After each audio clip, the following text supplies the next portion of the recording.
course lah. Ni demi pedal to metal. Hai, pedal to metal pakai set mirror. Yelah potong angin. Oh.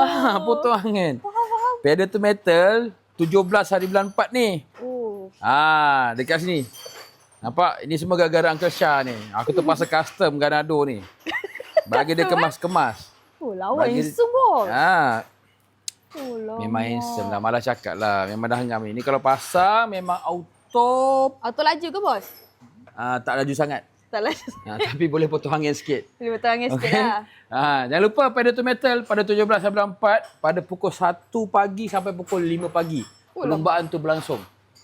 Tak kisahlah korang naik kereta yang standard Abah ke, yang naik performance ke, tak kisah. Yang gearbox auto ke, gearbox auto tayar semi slick ke, tak kisah. Yang penting korang ada hati nak bawa kereta dalam Sepang. Sebab track day yang dianjurkan oleh pedal to metal bukan sekadar untuk berlumba. Tapi kita boleh rasai pemanduan di dalam Sepang ni macam mana. Tak perlu berlumba pun, tak perlu laju pun. Nak lumba dengan siapa? Nak tanya korang, nak lumba dengan siapa kalau pergi pedal to metal tu? Tak ada lumba dengan siapa. Melainkan kalau Uncle Shah nak lumba dengan aku memang kalah lah dia. Siap-siap lah, bagi tahu siap-siap. Uncle Shah, name 199 siap. Abang Ivo tu tak lawannya. Okay, jumpa korang dekat pedal to metal. Penting, marem.